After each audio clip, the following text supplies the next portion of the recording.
Otro tipo de iteración que tenemos entonces es la iteración fija, que está dada cuando sabemos de antemano la cantidad fija de repeticiones que tenemos que justamente iterar.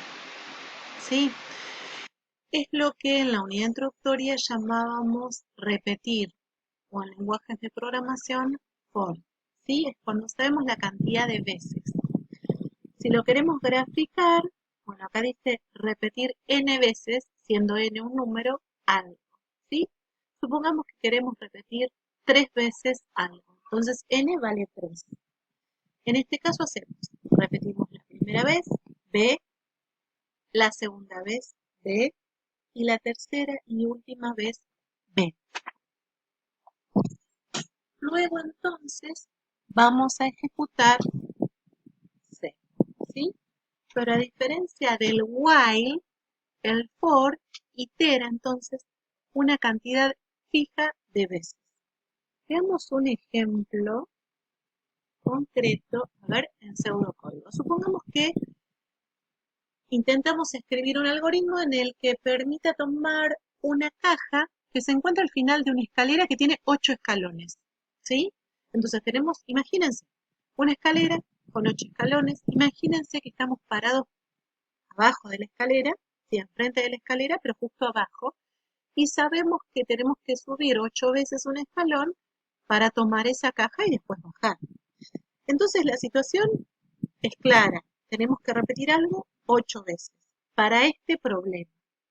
Entonces, fíjense, podemos escribir el algoritmo de la siguiente manera: acercarse a la escalera, repetir 8 veces, subir un escalón.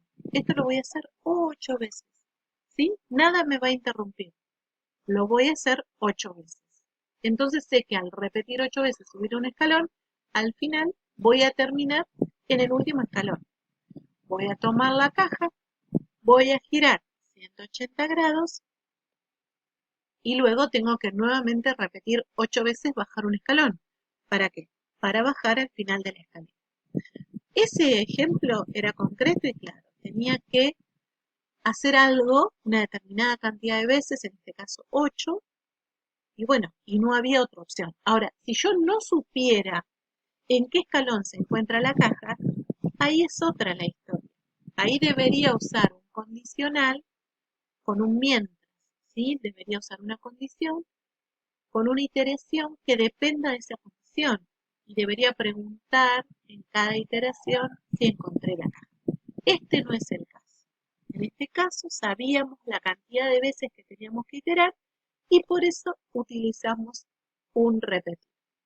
Ahora veamos las repeticiones en Python y acá les hago la diferencia entre el while o el mientras y el for o el repetir. Bien, bueno, veamos entonces. En Python, ¿cómo se escribe? El mientras o el while en Python evalúa una condición de tipo booleana y mientras esa condición sea verdadera, se ejecuta el bloque asociado al while. Observemos entonces en el ejemplo concreto. Asignamos el 5 a la variable a y después preguntamos, mientras a sea mayor que 1, imprimo a igual, en la primera iteración va a valer 1. Bien, después en esta línea lo que hace es decrementarle el valor a. Entonces, en la primera iteración a va a valer 4. Vuelve a preguntarse. ¿Por qué vuelve? Porque el mientras justamente, o el while, vuelve a preguntar una y otra. A vale 4, pero sigue siendo mayor a 1. Entonces imprime a igual a 4. Decrementa el valor de a y ahora a vale 3. Vuelve a preguntar, ¿3 es mayor que 1? Sí. Dice a es igual a 3. Decrementa el valor de a, ahora vale 2. Y pregunta, a, que es 2, ¿es mayor que 1? Sí. Informa que a es igual a 2. Decrementa a, ahora a vale 1. Y entonces cuando vaya a preguntar, pregunta, ¿1 es mayor que 1? Bueno, en este caso la condición va a ser falsa. Y entonces es ahora momento en el que se rompe el bucle del while y vuelve a la siguiente instrucción. En este caso es un imprimir fin. ¿Sí? Así funciona entonces el while en Python. se evalúa una condición booleana y mientras esta sea verdadera se ejecuta el bloque asociado al while. Pero a veces, bueno, no, en algún momento en realidad esa condición va a ser falsa. En realidad se busca que esa condición en algún momento sea falsa, ¿sí? Tenemos que tener la certeza cuando programamos que la condición en algún momento se va a hacer falsa. Y en este caso, Python particularmente permite asociar al bloque del while el else. ¿Se acuerdan? El else o el si no del si, el else del if. Bueno, también puedo usar un else en el while. Fíjense acá en este caso. Tengo el while como usábamos recién, el ejemplo de recién, y tengo el else, que está asociado a este while, que al igual que en el if, se va a ejecutar solo cuando esta condición sea falsa. ¿Sí? Acá vuelve a hacer todo el procesamiento que contábamos recién, y cuando A valga 1, entonces esta condición va a ser falsa, y entonces va a venir al else y va a decir A no es mayor que 1 e imprime fin. Bueno, acá es un poco una redundancia, y en realidad hay personas que les gusta el else en el while y hay detractores del while, del else, y está bien, bueno, son opiniones. En realidad, ustedes tienen que saber que el else está presente en el while y que funciona de esta manera. Depende del problema que vayan a resolver, lo van a usar o no. Después está el repetir o el for. El for itera sobre los elementos de cualquier secuencia, en el orden determinado por la misma secuencia. Ahora les voy a explicar algo respecto de secuencia, vamos a hacer como un breve paréntesis. Pero recordemos, el for o el repetir repite una cierta cantidad de veces. Cuando tengo la certeza, voy a usar el for cuando tengo la certeza que voy a repetir una cierta cantidad de veces. ¿Sí? Ahora, fíjense en este gráfico. Pregunta, ¿hay elementos en la secuencia? Si hay elementos en la secuencia, obtengo el próximo elemento de la secuencia y ejecuto lo que está en el for. Por ejemplo, si yo digo for 5 veces o repetir 5 veces, dice, bueno, la vez primera, ¿hay elementos? Sí. Bueno, ejecuto lo del for. La vez segunda, ¿hay elementos todavía? Sí. Ejecuto los bloques del for.